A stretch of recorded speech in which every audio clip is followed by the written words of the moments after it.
Hi all, welcome to Learnino. Chem Chemistry previous year questions discuss ചെയ്യാം. First question. The carbohydrate found in yeast is. Yeastil കാണപ്പെടുന്ന carbohydrate ഏതാണ്? Option A lactose, Option B starch, Option C cellulose, Option D maltose and Option E glycogen. അപ്പോൾ കാർബോഹൈഡ്രേറ്റിൽ കാണപ്പെടുന്ന അപ്പോൾ east എന്ന് പറയുന്ന fungus കാർബോഹൈഡ്രേറ്റിനെ ഗ്ലൈക്കോജന്റെ ഫോമിലാണ് store ചെയ്ത് വെച്ചിരിക്കുന്നത്, സിമിലർ ടു അനിമൽസ്. ഓക്കെ, അപ്പോൾ ഗ്ലൈക്കോജൻ ആണ് കറക്റ്റ് ആൻസർ. അപ്പോൾ yeast stores carbon dioxide in the form of glycogen. ബാക്കി ഓപ്ഷൻസ് ഒന്ന് ചെക്ക് ചെയ്യാം. ലാക്ടോസ് മിൽക്കിൽ കാണപ്പെടുന്ന ആസിഡ് ആണ്. Starch storage carbohydrate in plants. Cellulose structural component of plant cell wall. Plant cell വാളിന്റെ structural component ആണ്. Maltose ഒരു disaccharide ആണ്. സ്റ്റാർച്ച് ബ്രേക്ക് ഡൗൺ ചെയ്യുന്ന സമയത്ത് ഫോം ചെയ്യുന്ന ഒരു disaccharide. So yeast contains glycogen acid store carbohydrate. അപ്പോൾ option E is the correct answer. Then next question, the IUPAC name of allylamine is. Allylamine IUPAC name ആണ് ചോദിച്ചിരിക്കുന്നത്. Buto 2-in-1 amine. Option B buto 1-in-2 amine. Option C prop 2-in-1 amine. Option D prop 1-in-2 amine and option E 2-amino-1-propene. അപ്പോൾ എന്താണ് allylamine എന്ന് അറിയണം. allylamine എന്ന് പറഞ്ഞാൽ CH2 double bond CH2NH2 ഇതാണ് amino group വരുന്ന ഒരു 3 കാർബൺ വരുന്ന ഒരു കോമ്പൗണ്ട് ആണ് അലൈലമീൻ എന്ന് പറയുന്നത്. 3 കാർബൺ വരുന്നത് കൊണ്ട് തന്നെ വേർഡ് റൂട്ട് എന്താണ്? പ്രൊപ്പ് ആണ്. എത്ത് പ്രൊപ്പ്. ദെൻ നമ്മൾ നമ്പറിംഗ് കൊടുക്കുക. ഫങ്ഷണൽ ഗ്രൂപ്പ് ഉണ്ടായതുകൊണ്ട് അവിടുന്ന് നമ്മൾ 1 2 3. നമുക്കറിയാം 2നും 3ക്കും ഇടയ്ക്കാണ് ഡബിൾ ബോണ്ട് വന്നിരിക്കുന്നത്. അപ്പൊ 2-in. Okay, hence IUPAC name is prop 2-in-1 amine. അതാണ് answer. Option C is the correct answer. prop 2-in-1 amine. Then third question. Benzoyl chloride is converted into benzaldehyde by. Benzoyl chloride നെ എങ്ങനെയാണ് benzaldehyde ആക്കുന്നത്? ആ റിയാക്ഷന്റെ name. Option A Etard reaction. Option B Stephen reaction. Option C Gattermann reaction. Option D Gattermann Koch reaction and option E Rosenmund reaction. ഏതാണെന്ന് നോക്കാം. അപ്പോൾ നമുക്ക് benzoyl ക്ലോറൈഡിനെ benzaldehyde ആക്കണമെങ്കിൽ നമുക്ക് റിഡക്ഷൻ വേണം. ഓക്കെ, ഹൈഡ്രജൻ വെച്ച് റെഡ്യൂസ് ചെയ്യണം. അപ്പൊ ബെൻസൈൽ ക്ലോറൈഡിനെ ഹൈഡ്രജൻ വെച്ച് പലേഡിയം കാറ്റലിസ്റ്റിന്റെ പ്രസൻസിൽ എന്ത് ചെയ്യുക? റെഡ്യൂസ് ചെയ്ത് കഴിഞ്ഞാൽ നമുക്ക് കിട്ടുന്നത് ബെൻസാൾഡിഹൈഡ് ആണ്. ഇനി അടുത്ത റിയാക്ഷൻസ് നോക്കാം. Etard reaction, oxidation of toluene into benzaldehyde. ടൊളുവിനെ ബെൻസാൾഡിഹൈഡ് ആക്കണമെങ്കിൽ എറ്റാർഡ് റിയാക്ഷൻ. ഇനി Stephen reaction, converted nitriles to aldehyde. നൈട്രിലിനെ ആൽഡിഹൈഡ് ആക്കുന്നത് Stephen reaction. Then Gattermann or Gattermann Koch reaction എന്ന് പറഞ്ഞു കഴിഞ്ഞാൽ CHO ഗ്രൂപ്പുമായിട്ട് ബന്ധപ്പെട്ട റിയാക്ഷൻ ആണ്. കറക്റ്റ് ചോയ്സ് എന്ന് പറഞ്ഞാൽ റോസൻമണ്ട് reaction. So option E is the correct answer. Okay, next question. Denatured alcohol with color and foul smell is made nowadays by mixing ethanol with. Denatured alcohol with color and foul smell is made nowadays by mixing ethanol with dash. For option A methanol, option B zinc sulfate and thiophene, option C copper sulfate and pyridine, option D FeSO4 and furan, option E Fe2SO4 thrice and hexane. Correct answer is copper sulfate and pyridine. Explanation എന്ന് പറയുമ്പോൾ denatured alcohol is ethanol made unfit for drinking by adding substance that give bad smell or color. അതായത് എത്തനോളിനെ unfit ആക്കുന്ന ആ ഒരു പ്രോസസ്സാണ് ഡീനാച്ചുറഡ് alcohol എന്ന് പറയുന്നത്. അപ്പോൾ pyridine ആണെങ്കിൽ ആ ഫൗൾ സ്മെല്ല് കിട്ടും. കോപ്പർ സൾഫേറ്റ് ആണെങ്കിൽ ബ്ലൂ കളർ തരും. Other options are incorrect because they do not provide both strong odor and coloration. അപ്പോൾ ഇവിടെ കളർ മാറണം, ഓർഡർ മാറണം. അപ്പോൾ അതിന് വേണ്ടിയിട്ട് നമുക്ക് കോപ്പർ സൾഫേറ്റും പിരിഡിനുമാണ് യൂസ് ചെയ്യാൻ പറ്റുന്നത്. So option C is the correct answer. Fifth question. Phenol is treated with concentrated sulfuric acid to give a product X. This product X on treated with concentrated nitric acid to give compound Y. The compound X and Y are respectively. Phenol concentrated sulphuric ആസിഡുമായിട്ട് treat ചെയ്തപ്പോൾ X കിട്ടി. ആ X എന്ന് പറയുന്ന പ്രോഡക്റ്റിനെ nitric acid concentrated nitric ആസിഡുമായിട്ട് treat ചെയ്തപ്പോൾ Y കിട്ടി. അങ്ങനെയാണെങ്കിൽ എക്സും വൈയും ഐഡന്റിഫൈ ചെയ്യുക. Option A, phenol 2 sulfonic acid and 2 nitrophenol.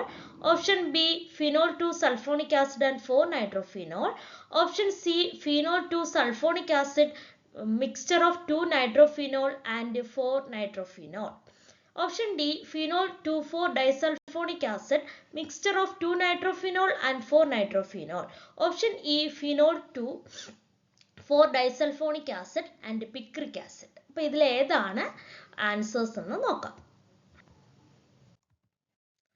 Correct answer option E phenol 2,4 disulfonic acid and picric acid ആണ്. അപ്പോൾ അതിന്റെ എക്സ്പ്ലനേഷൻ നോക്കാം. Phenol is treated with concentrated H2SO4. Strong sulfonation occurs forming phenol 2,4 disulfonic acid X. അതായത് phenol എന്ന് പറയുമ്പോൾ benzene റിങ്ങിനകത്ത് OH group വരുന്നവരാണ് phenol എന്ന് പറയുന്നത്. അപ്പോൾ ഈ ഫീനോളിനെ കോൺസെൻട്രേറ്റഡ് സൾഫ്യൂരിക് ആസിഡ് വെച്ച് ട്രീറ്റ് ചെയ്യുന്ന സമയത്ത് സൾഫണേഷൻ നടക്കുകയും ഫീനോൾ 2,4 ഡൈസൾഫോണിക് ആസിഡ് ആയിട്ട് മാറുകയും ചെയ്യും. ഈ ഫീനോൾ 2,4 ഡൈസൾഫോണിക് ആസിഡിനെ എഗെയിൻ കോൺസെൻട്രേറ്റഡ് HNO3 വെച്ച് ട്രീറ്റ് ചെയ്യുന്ന സമയത്ത് SO3H അതായത് ഡൈസൾഫോണിക് ആസിഡിനെ റീപ്ലേസ് ചെയ്തിട്ട് എന്ത് വരും 2,4,6 ട്രൈനൈട്രോഫീനോൾ വരും. അതിനെ വിളിക്കുന്ന പേരാണ് പിക്രിക് ആസിഡ്. 2,4,6 ട്രൈനൈട്രോഫീനോൾ. അതായത് ഫീനോളിന്റെ രണ്ടാമത്തെ പൊസിഷനിലും നാലാമത്തെ പൊസിഷനിലും ആറാമത്തെ പൊസിഷനിലും NO2 വരും. So option E phenol 2,4 disulfonic acid and picric acid is the correct answer. Okay. Then sixth question. SN1 reaction is most favored by option A ethyl bromide, option B 2-methyl 2-bromopropane, option C 2-bromopropane, option D 1-bromopropane, option E 1-bromobutane. SN1 reaction ഏതാണ് favour ചെയ്യുന്നത്? SN1 reaction proceeds via formation of carbocation. SN1 reaction എപ്പോഴും കാർബോകാറ്റയൺ ആണ്. അതായത് ഒരു product reactant ഒരു കാർബോകാറ്റയൺ ആവും, പിന്നെ അത് പ്രോഡക്റ്റ് ആവും. ടെറിഷറി കാർബോകാറ്റയൺ ആണ് മോർ സ്റ്റേബിൾ, അതിനാണ് നല്ല SN1 റിയാക്ഷൻ നടക്കുന്നത്. സെക്കൻഡറി കാർബോകാറ്റയൺ മോഡറേറ്റ് ആണ്, പ്രൈമറി ലീസ്റ്റ് സ്റ്റേബിൾ ആണ്. അപ്പൊ ഈ ഓപ്ഷൻ എടുത്ത് നോക്കുമ്പോൾ 2-methyl 2-bromopropane ആണ് ടെറിഷറി കാർബോകാറ്റയൺ. അപ്പോൾ ആ ടെറിഷറി കാർബോകാറ്റയൺ ആയിരിക്കും SN1 റിയാക്ഷൻ ഫേവർ ചെയ്യുന്നത്. അപ്പോൾ ഓപ്ഷനിൽ ഏതാണ് ടെറിഷറി കാർബോകാറ്റയൺ എന്ന് നോക്കുക, അതായിരിക്കും answer. So option B is the correct answer. Then seventh question. Which of the following is a vicinal dihalide? Vicinal dihalide എന്താണെന്നാണ് ചോദിച്ചിരിക്കുന്നത്. Option A 1,1-dibromopropane, option B 1,2-dibromopropane, option C 1,3-dibromopropane, option D benzal dibromide, option E 1,3-dibromobutane. ഇതിൽ ഏതാണ് vicinal dihalide എന്നാണ് ചോദിച്ചേക്കുന്നത്. അപ്പോൾ എന്താണ് vicinal dihalide? A vicinal dihalide means two halogen atoms are attached to adjacent carbon atom. അതായത് ഇപ്പോൾ C1 C2 എന്ന് രണ്ട് കാർബൺ ആറ്റം ഉണ്ടെങ്കിൽ രണ്ടിലും ഓരോ halogen, chlorine fluorine bromine iodine തുടങ്ങിയ ഹാലജൻ അറ്റാച്ച് ചെയ്തിട്ടുണ്ടെങ്കിൽ അവരെ വിളിക്കുന്ന പേരാണ് വിസിനൽ ഡൈഹാലൈഡ് എന്ന് പറയുന്നത്. അപ്പോൾ ഫസ്റ്റ് നോക്കുക 1,2-dibromopropane. അപ്പോൾ അതിൽ C1ലും C2ലും ആരുണ്ട്? ബ്രോമിൻ ഉണ്ട്. ഇനി അടുത്തത് 1,1-dibromopropane ആണ്. അതെന്ന് പറഞ്ഞു കഴിഞ്ഞാൽ ബോത്ത് ഹാലജനും ഒന്നിൽ തന്നെയാണ് വന്നിരിക്കുന്നത്. 1,3 ആകുമ്പോൾ എന്താണ്? അഡ്ജസന്റ് അല്ല. ബെൻസാൾ ഡൈബ്രോമൈഡ് എന്ന് പറയുമ്പോൾ ജെമിനൽ ആണ്, സെയിം കാർബണിൽ തന്നെയാണ്. So the correct answer is 1,2-dibromopropane. 1,2-dibromopropane option B ആണ് കറക്റ്റ് ആൻസർ. അപ്പൊ വിസിനൽ ഡൈഹാലൈഡ് എന്ന് പറഞ്ഞാൽ അഡ്ജസന്റ് കാർബണിൽ ആര് വരണം? ഈ പറഞ്ഞ ഹാലജൻ ഗ്രൂപ്പ് വരണം. 8th question. 1 mole of an alkene react with acidic KMnO4 to give 2 mole of ethanoic acid. What is the alkene? ഏതോ ഒരു alkene means double bonded ആണ്. ആ alkene അസിഡിക് KMnO4 റിയാക്ട് ചെയ്തപ്പോൾ 2 മോൾ എഥനോയിക് ആസിഡ് ഉണ്ടായി. അങ്ങനെയാണെങ്കിൽ ആ alkyne ഏതാണെന്നാണ് ചോദിച്ചിരിക്കുന്നത്. Option A 2-methyl propene, option B 1-butene, option C 2-pentene, option D 2-butene, option E 2-methyl 2-butene. ഏതാണെന്ന് നോക്കാം. Hot acidic K-menophore cause oxidative cleavage of alkene. അപ്പോൾ നമ്മൾ ഒരു ആൽക്കീനകത്തോട്ട് ഒരു ഹോട്ട് ആസിഡിക് K-menophore ആഡ് ചെയ്ത് കഴിഞ്ഞാൽ അവിടെ ഓക്സിഡേറ്റീവ് ക്ലീവേജ് ഉണ്ടാവും. Each carbon of double bond become a carboxylic acid. ഓരോ കാർബണും എന്താവും? ബ്രേക്ക് ചെയ്ത് കാർബോക്സിലിക് ആസിഡ് ആയിട്ട് മാറും. For the product to be 2 mole of ethanoic acid. അപ്പോൾ ഒരു എത്തനോയിക് ആസിഡ് എന്ന് പറഞ്ഞാൽ CH3COH ആണ്. അപ്പോൾ 2 മോൾ എത്തനോയിക് ആസിഡ് ഉണ്ടാവണമെങ്കിൽ ഈ ആൽക്കിൻ എന്ത് ചെയ്യണം? ഐഡന്റിക്കൽ ഫ്രാഗ്മെന്റ് ആയിട്ട് സ്പ്ലിറ്റ് ചെയ്യണം. എന്നിട്ടേ 2 എത്തനോയിക് ആസിഡ് ഉണ്ടാവത്തുള്ളൂ. അപ്പോൾ നമ്മൾ ഓരോ ഓപ്ഷൻ ആയിട്ട് നോക്കുന്ന സമയത്ത് 2-butene എടുത്തു കഴിഞ്ഞാൽ 4 കാർബൺ. അപ്പോൾ ഇവര് പെർഫെക്റ്റ് ആയിട്ട് ഐഡന്റിക്കൽ ഫ്രാഗ്മെന്റ് ആയിട്ട് സ്പ്ലിറ്റ് ആയി കഴിഞ്ഞാൽ നമുക്ക് 2 എന്ത് കിട്ടും? ഈ എത്തനോയിക് ആസിഡ് കിട്ടും. അപ്പം അതാണ് ആൻസർ. അപ്പോൾ നമ്മൾ വേറെ ഓപ്ഷൻസ് നോക്കുന്ന സമയത്ത് നമുക്ക് ഇതേപോലെ ഐഡന്റിക്കൽ ആയിട്ട് കിട്ടില്ല. So option D 2-butane is the correct answer. Then 9th question. On the complete combustion of 0.12 gram of an organic compound gives 0.11 gram of carbon monoxide. What is the percentage of carbon in the organic compound? അപ്പോൾ ഒരു organic കോമ്പൗണ്ടിന്റെ complete combustion എടുത്ത സമയത്ത് 0.11 gram carbon monoxide കിട്ടി. അങ്ങനെയാണെങ്കിൽ ആ organic കോമ്പൗണ്ടിലെ കാർബണിന്റെ amount ആണ് ചോദിച്ചിരിക്കുന്നത്. Option A 15%, option B 20%, option C 25%, option D 17.5% and option E 21.5%. അപ്പോൾ നമുക്ക് mass of carbon dioxide കണ്ടുപിടിക്കണമെങ്കിൽ കാർബൺ ഫ്രാക്ഷൻ എന്ന് പറയുന്നത് 12/44 ആണ് കാർബൺ ഡൈ ഓക്സൈഡിൽ. അതായത് കാർബൺ ഡൈ ഓക്സൈഡിന്റെ മാസ് 44ഉം കാർബണിന്റെ അറ്റോമിക് മാസ് 12ഉം. ദെൻ മാസ് ഓഫ് കാർബൺ തന്നിട്ടുണ്ട്. കാർബണിന്റെ മാസ് എന്ന് പറയുന്നത് ഇവിടെ തന്നിട്ടുള്ള മാസ് എന്ന് പറഞ്ഞാൽ 0.11 ആണ്. അപ്പൊ 12/44 into 0.11 that is 0.03 gram. Then percentage of carbon. Percentage കണ്ടുപിടിക്കുന്നത് എങ്ങനെയാണ്? ഇത് ഡിവൈഡഡ് ബൈ ടോട്ടൽ എത്രയാണ്? Into 100. 0.03 divided by 0.12 into 100 that is 25%. അതിനകത്ത് 25% ആണ് കാർബൺ ഉള്ളത്. Okay, so option C is the correct answer. Next question. The number of bridging carbonyl groups in the complex Mn2CO10 is. Bridging carbonyl compound കണ്ടുപിടിക്കാനാണ്, group കണ്ടുപിടിക്കാനാണ് ഈ ഒരു എന്താ പറയുക, ഈ ഒരു കോർഡിനേഷൻ കോമ്പൗണ്ടിലെ. Option A 2, option B 0, option C 4, option D 3, option E 1. അപ്പൊ ഈ ഒരു കോമ്പൗണ്ട് എന്ന് പറഞ്ഞു കഴിഞ്ഞാൽ ഡൈമാംഗനീസ് ഡെക്കാ കാർബണൈലാണ്.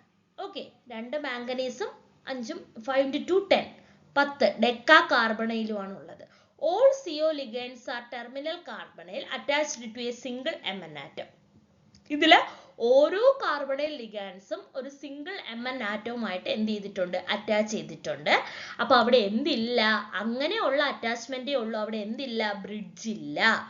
2 Mn atoms are directly bond Mn bond, so bridging CO is not required. അതായത് 2 Mn തമ്മിൽ 2 Mn ബോണ്ട് ഉണ്ട്. അപ്പോൾ എന്ത് പോസിബിൾ അല്ല? ബ്രിഡ്ജിങ് പോസിബിൾ അല്ല. So 0 is the answer. Option B 0 is the correct answer. അപ്പോൾ അവിടെ ബ്രിഡ്ജിങ് ഇല്ല.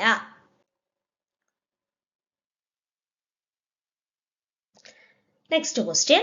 Which of the following transition metals have a highest magnetic moment? ഇവിടെ കുറച്ച് ട്രാൻസിഷൻ മെറ്റൽസ് തന്നിട്ടുണ്ട്. മാഗ്നറ്റിക് മൊമെന്റ് കൂടുതൽ ആർക്കാണ്? Option A scandium, option B titanium, option C chromium, option D iron and option E manganese. നോക്കാം. Magnetic moment കണ്ടുപിടിക്കുന്ന equation എന്ന് പറയാം mu is equal to n into n plus 2. n is the number of unpaired electron. ഓരോരുത്തരെയും configuration ആയിട്ട് നമുക്ക് എഴുതി നോക്കാം. Scandium atomic number is 21, so 3d1 4s2 is the outer electronic configuration. ബാക്കി ആർഗണിന്റെ കഴിഞ്ഞിട്ട് 3d1 4s2. അപ്പോൾ 3d1 4s2 ൽ ഒരു അൺപെയർഡ് ഇലക്ട്രോൺ ഉണ്ട്. Titanium it's atomic number is 22, 3d2 4s2 2 unpaired electron. കാരണം ഡിയിൽ 10 ഇലക്ട്രോൺസിനെ അക്കോമഡേറ്റ് ചെയ്യാനായിട്ട് പറ്റും. Then chromium Z is equal to 24, 3d5 4s1 that is 6 unpaired electron, but commonly considered 5 in d orbital for comparison. നമ്മൾ 5 ആണ് comparison വേണ്ടി consider ചെയ്യുന്നത്. Actually അവിടെ 6 unpaired electron ഉണ്ട്. നമുക്കറിയാം ക്രോമിയത്തിന്റെയും കോപ്പറിന്റെയും അറ്റോമിക് എന്താണ് calculation subshell configuration ചെറിയ വ്യത്യാസമുണ്ട്. Then iron 26 3d6 4s2, so 4 unpaired electron. Then manganese 3d5 4s2 5 unpaired electron. അപ്പോൾ ഇതിനകത്ത് Mn has half-filled 3d5 configurations which give maximum stability and maximum number of unpaired electron. അപ്പോൾ 5 ആണ് ഇവിടെ maximum number of unpaired electron ആയിട്ട് വന്നിരിക്കുന്നത്. So നമ്മൾ ഈ calculation ചെയ്ത് നോക്കുന്ന സമയത്ത് അതാണ് വലിയ വാല്യൂ വരുന്നത്. Option E manganese has the highest magnetic moment. അടുത്ത മാംഗനീസിനാണ് ഹൈയസ്റ്റ് മാഗ്നറ്റിക് മൊമെന്റ് വരുന്നത്. Then next question, which of the following is not an interstitial compound? ഈ തന്നിരിക്കുന്നതിലെ interstitial compound അല്ലാത്തത് ഏതാണ്? Sc2O3, TiC, Mn4n, TiH2, FeH. Interstitial compounds are formed when small atoms like a hydrogen, boron, carbon, nitrogen occupy the interstitial spaces of metallic lattice. അതായത് interstitial compounds എന്ന് പറഞ്ഞാൽ ഇപ്പോൾ ഒരു metal lattice എടുത്തു കഴിഞ്ഞാൽ അതിൽ ചെറിയ ചെറിയ ഹോൾസ് കാണും. ആ സ്ഥലത്ത് ഹൈഡ്രജൻ, ബോറോൺ, കാർബൺ, നൈട്രജൻ തുടങ്ങിയ കോമ്പൗണ്ട്സ് ആറ്റംസ് ചെന്നിരിക്കുകയാണെങ്കിൽ അതിനെ വിളിക്കുന്ന പേരാണ് ഇന്റർസ്റ്റീഷ്യൽ കോമ്പൗണ്ട്സ്. അപ്പോൾ അതിലെപ്പോഴും കാർബൺ, നൈട്രജൻ, ഹൈഡ്രജൻ പോലുള്ള ചെറിയ ചെറിയ ആറ്റംസ് ആയിരിക്കും കാണുന്നത്. അപ്പോൾ TiC എന്ന് പറഞ്ഞാൽ ഇന്റർസ്റ്റീഷ്യൽ ആണ്, കാരണം ടൈറ്റാനിയത്തിനകത്ത് കാർബൺ ഉണ്ട്.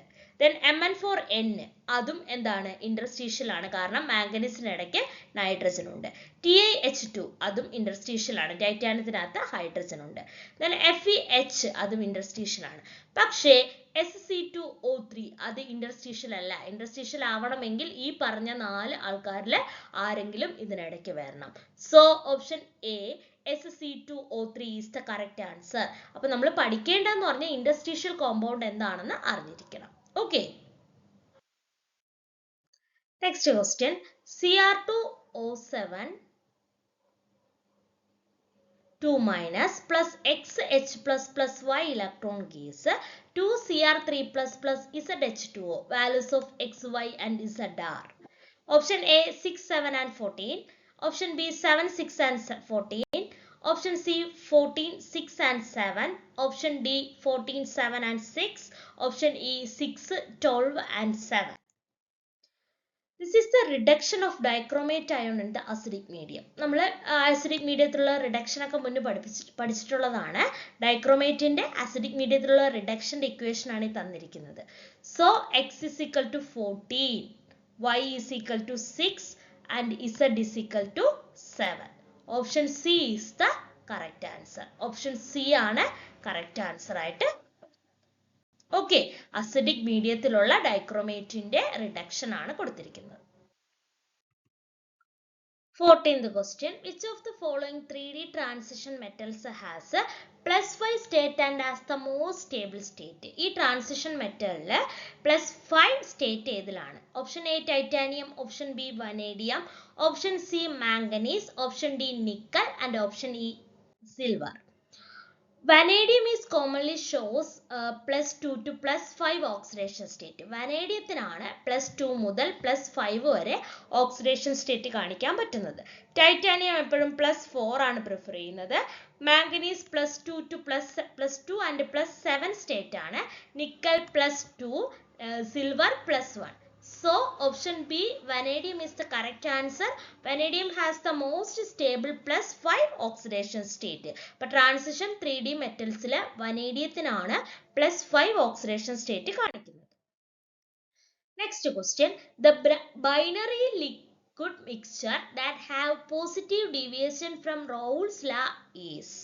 Binary liquid mixture has positive deviation from Raoult's law ആണ് ചോദിച്ചിരിക്കുന്നത്. Option A chloroform acetone, option B chloro ethane bromo ethane, option C phenol aniline, option D benzene toluene, option E ethanol acetone. ഇതിൽ ആർക്കാണ് positive deviation from Raoult's law ആണ് ചോദിച്ചിരിക്കുന്നത്? Positive deviation occurs when A-B interaction are weaker than AA and BB interaction. അപ്പോൾ രണ്ട് mixture എടുത്തു കഴിഞ്ഞാൽ ആ രണ്ട് മിക്സ്ചർ തമ്മിലുള്ള interaction ആണ് AB interaction. അത് വീക്കർ ആയിരിക്കണം. ഇൻഡിവിജ്വൽ മിക്സ്ചേഴ്സ് തമ്മിലുള്ള interaction ഇതിനെക്കാട്ടിയും കൂടുതലുമായിരിക്കണം. അങ്ങനെ ഉള്ളവരാണ് പോസിറ്റീവ് ഡീവിയേഷൻ കാണിക്കുന്നത്. അപ്പോൾ എഥനോളും അസറ്റോണും എടുത്തു കഴിഞ്ഞാൽ mixing break strongly hydrogen bond in ethanol, weaker interaction. അപ്പോൾ എഥനോളിനും അസറ്റോണിനുമാണ് ഹൈഡ്രജൻ ബോണ്ടിങ് ഉണ്ടായതുകൊണ്ട് ഈ പോസിറ്റീവ് ഡീവിയേഷൻ കാണിക്കുന്നത്. ക്ലോറോഫോം അസറ്റോണിൽ സ്ട്രോങ് ഹൈഡ്രജൻ ബോണ്ടിങ് ആണ്, സോ നെഗറ്റീവ് ഡീവിയേഷൻ ആണ്.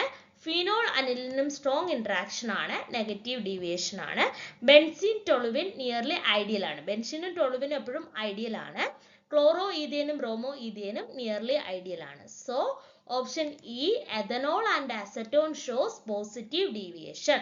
Positive deviation വേണമെങ്കിൽ AB interaction are weaker than AA and BB interaction. Next question. The electrolyte used in lead storage battery. Lead storage battery use ചെയ്യുന്ന electrolyte ഏതാണ്? Option A, 10% H2SO4 aqueous solution. Option B, 60% H2SO4 aqueous solution. Option C, 38% H2SO4 aqueous solution.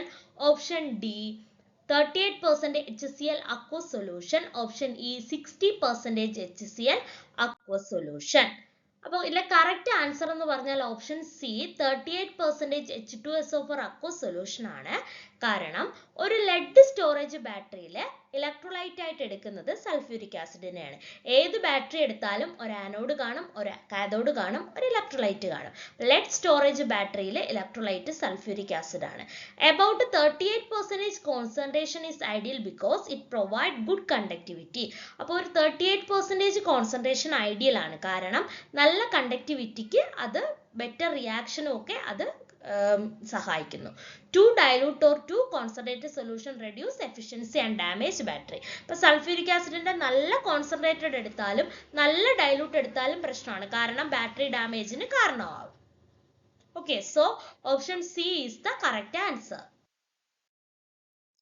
Next question. The EMF of the following cell at 298 Kelvin is Mg bar Mg2 plus 0.10 molar, Ag plus 0.001 molar bar Ag.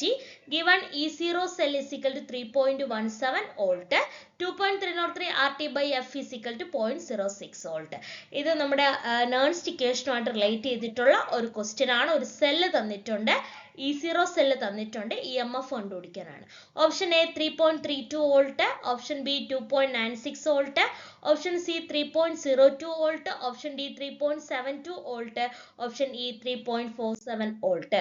അപ്പൊ എന്താണ് നമ്മുടെ Nernst equation? E is equal to E0 minus 0.06 by N into log Q. Okay, അപ്പൊ അതിനകത്ത് magnesium തന്നിട്ടുണ്ട്, Mg gives Mg2 plus 2 electron, Ag plus electron gives Ag. So N എന്ന് പറഞ്ഞാൽ എത്രയാണ്? 2 electrons ആണ് അവിടെ ആ റിയാക്ഷനിൽ പങ്കെടുക്കുന്നത്.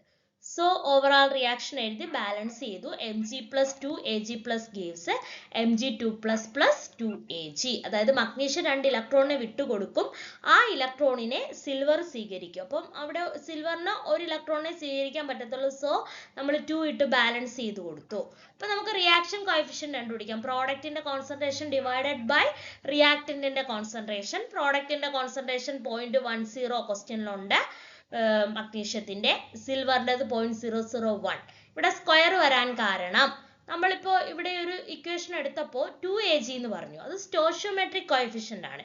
എപ്പോഴും സ്റ്റോഷിയോമെട്രിക് കോഎഫിഷ്യന്റിനെ കോൺസെൻട്രേഷന്റെ പവർ ആയിട്ടാണ് എഴുതുന്നത്. സോ നമുക്ക് ഫൈനൽ ആൻസർ 10⁵ കിട്ടി. ഇനി എന്ത് ചെയ്യാ, ഇക്വേഷനിൽ സബ്സ്റ്റിറ്റ്യൂട്ട് ചെയ്യാ. E0 സെൽ വാല്യൂ 3.17 ആണ് തന്നിട്ടുണ്ട്, minus 0.06 by N is equal to 2 log 10⁵. അപ്പൊ ആൻസർ ചെയ്തു വരുമ്പോൾ 3.02 വോൾട്ട് എന്ന് വരും. അപ്പൊ നേൺസ്റ്റ് ഇക്വേഷൻ ഓർത്ത് വയ്ക്കുക, നമ്മൾ ആനോഡ് കാഥോഡ് റിയാക്ഷൻ ഓർത്ത് വയ്ക്കുക, റിയാക്ഷൻ കോഎഫിഷ്യന്റ് കണ്ടുപിടിക്കുക, ഫൈനൽ ആൻസർ ചെയ്യുക. So option C 3.02 volt is the correct answer. Next question, which of the following is A Lewis acid? ഇതിനകത്ത് ലൂയിസ് ആസിഡ് ഏതാണെന്നാണ് ചോദിച്ചിരിക്കുന്നത്. Option A HCl, option B OH-, option C H2O, option D CO3+, option E NH3. ഇതിനകത്ത് correct answer CO3+ ആണ്. എന്താണ് Luis acid? A Lewis acid is a substance that accept an electron pair. ഒരു electron പെയറിനെ accept ചെയ്യുന്ന സബ്സ്റ്റൻസുകളെ വിളിക്കുന്ന പേരാണ് Luis acid. അപ്പൊ HCl നോക്കാം. HCl എപ്പോഴും ബ്രോസ്റ്റഡ് ആസിഡ് ആണ്. ലൗറി ബ്രോസ്റ്റഡ് കൺസെപ്റ്റിലെ ബ്രോസ്റ്റഡ് ആസിഡ് ആയിട്ടാണ് നമ്മൾ HClനെ കൺസിഡർ ചെയ്യുന്നത്. ഇലക്ട്രോണിനെ അവർ അക്സെപ്റ്റ് ചെയ്യില്ല. അപ്പൊ not a Lewis acid. Then OH- എന്താണ്? ഡൊണേറ്റ് ആൻ ഇലക്ട്രോൺ പെയർ ആണ്. ലൂയിസ് ബേസ് ആണ്. H2O. H2O lone pair of electron ഉണ്ട്. Can donate electron. Lewis base ആണ്. CO3+ ആണ് കറക്റ്റ്. കാരണം അവർക്ക് വേക്കന്റ് ഓർബിറ്റൽസ് ഉണ്ട്. അതുകൊണ്ട് തന്നെ ഇലക്ട്രോൺ പെയറിനെ അക്സെപ്റ്റ് ചെയ്യാൻ പറ്റും. എവിടെ നിന്ന്? ലിഗാൻസിൽ നിന്ന്. So it is Lewis acid. NH3യും ഡൊണേറ്റ് ഇലക്ട്രോൺ പെയർ ആണ്. കാരണം അവർക്ക് ലോൺ പെയർ ഉണ്ട്. റിയാക്ഷനിൽ പങ്കെടുക്കാൻ നിൽക്കുന്ന ലോൺ പെയർ ഉണ്ടായതുകൊണ്ട് ഒരു ലൂയിസ് ബേസ് ആണ്. അപ്പോൾ ലൂയിസ് ആസിഡ് ആകണമെങ്കിൽ ഇലക്ട്രോൺ പെയറിനെ അക്സെപ്റ്റ് ചെയ്യാൻ കഴിയണം. അതിന് വേക്കന്റ് ഓർബിറ്റൽസ് വേണം. CO3+ is the correct answer. So option D, CO3+ is the correct answer. Next question. The following concentration are obtained in the formation of NH3 plus N2 and H2 at equilibrium at 500 Kelvin. Concentration of NH3 is 1.5 into 10 raised to minus 2 molar, N2 5 into 10 raised to minus 3 molar, H2 0.10 molar. Calculate the equilibrium constant of the reaction at 500 Kelvin. N2 plus 3H2 gives 2NH3. അപ്പോൾ അമോണിയയുടെ formation ആണ് ഈ പറഞ്ഞിരിക്കുന്നത്. അപ്പോൾ ഓരോരുത്തരുടെയും concentration തന്നിട്ടുണ്ട്. Equilibrium കോൺസ്റ്റന്റിനെ നമ്മൾ കണ്ടുപിടിക്കണം. അതാണ്. ഓക്കെ, അമോണിയ നൈട്രജനും ഹൈഡ്രജനും കൂടെ ചേരുമ്പോൾ അമോണിയ ഉണ്ടാവും. എല്ലാത്തിൻ്റെയും കോൺസെൻട്രേഷൻ തന്നിട്ടുണ്ട്. Option A 0.45, option B 4.5, option C 45, option D 4.5 into 10 raised to minus 2, option E 4.5 into 10 raised to minus 3. നോക്കാം. നമുക്ക് ആ ഒരു ഇക്വേഷൻ നോക്കാം. ഹേബർ പ്രോസസ് എന്നാണ് പറയുന്നത്. N2 plus 3H2 gives 2NH3. അപ്പോൾ അവിടെ നമുക്ക് Kc ഇക്വിലിബ്രിയം കോൺസ്റ്റന്റിന്റെ വാല്യൂ നോക്കാം. Concentration of product divided by concentration of reactant. ഇവിടെ പ്രോഡക്റ്റ് ആരാ? അമോണിയ. നേരത്തെ ഞാൻ പറഞ്ഞതുപോലെ സ്റ്റോഷിയോമെട്രിക് കോഎഫിഷ്യൻസിനെ എന്തായിട്ട് എഴുതണം? Powers of the concentration term ആയിട്ട് എഴുതണം. So Kc is equal to concentration of NH3 square N2 plus H2 cube. ഓരോന്നിന്റെ വാല്യൂ തന്നിട്ടുണ്ട്. 1.5 into 10 raised to minus 2 ആണ് അമോണിയയുടേത്. 5 into 10 raised to minus 3 ആണ് നൈട്രജൻ്റെത്. ഹൈഡ്രജൻ്റെത് 0.10. അപ്പോൾ അത് കാൽക്കുലേറ്റ് ചെയ്ത് വരുമ്പോൾ ഫൈനൽ ആൻസർ 45 എന്ന് കിട്ടും. So option C is the correct answer. അപ്പോൾ നമ്മൾ ഇക്വിലിബ്രിയം കോൺസ്റ്റന്റ് കണ്ടുപിടിക്കണമെങ്കിൽ concentration of product divided by concentration of reactant, അവിടെ stoichiometric coefficient ഉണ്ടെങ്കിൽ നമ്മൾ പവർ ആയിട്ട് എഴുതുക, അല്ലെങ്കിൽ അതുപോലെ തന്നെ എഴുതിയാൽ മതി. Then next question, in which of the following reaction does entropy decrease? ഈ ഒരു 4 റിയാക്ഷൻ തന്നിട്ടുണ്ട്. ഇതിൽ ഏതിലാണ് എൻട്രോപ്പി കുറയുന്നത്? 2PbNO3 twice gives 2PbO plus 4NO2 plus O2. H2O gives H2O, gas liquid ആവുന്നു. ബ്രോമിൻ ലിക്വിഡ് ഗ്യാസ് ആകുന്നു. C6H5 ലിക്വിഡ് സോളിഡ് ആവുന്നു. Option A, B, C, D, E മൂന്നും കൊടുത്തിട്ടുണ്ട്. ഏതൊക്കെ പേരിലാണ് എൻട്രോപ്പി ഡിക്രീസ് ചെയ്യുന്നത്?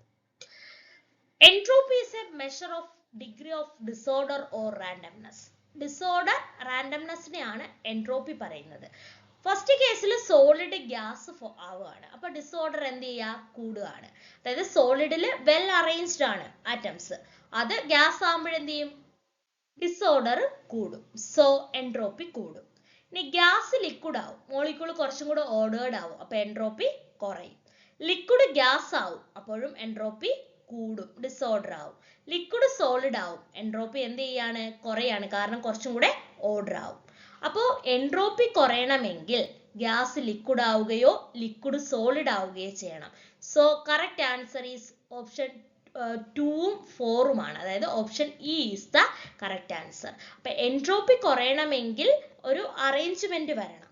ഗ്യാസ് ലിക്വിഡ് ആയാലും മതി, ലിക്വിഡ് സോളിഡ് ആയാലും മതി. ഓക്കെ, അപ്പൊ അതാണ് correct answer. Option E is the correct answer. അപ്പൊ entropy is the degree of disorder or randomness of a system. അപ്പൊ എൻട്രോപ്പി കുറയണമെങ്കിൽ ആ ഒരു വസ്തു വെൽ അറേഞ്ച്ഡ് ആയിട്ട് മാറണം. ഓക്കെ, അപ്പൊ നമ്മൾ ഇത്രയും ക്വസ്റ്റ്യൻസ് ഡിസ്കസ് ചെയ്തു. അപ്പൊ അതിന്റെയൊക്കെ എക്സ്പ്ലനേഷനും കാര്യങ്ങളും ഒക്കെ ഡിസ്കസ് ചെയ്തിട്ടുണ്ട്. അപ്പൊ ഓരോ ഓപ്ഷൻസിൽ നിന്നും നമുക്ക് അടുത്തടുത്ത ക്വസ്റ്റ്യൻസ് പഠിക്കാനും പറ്റും. ഇത്രയും ക്വസ്റ്റ്യൻസ് മനസ്സിലായെന്ന് വിശ്വസിക്കുന്നു. Okay, thank you.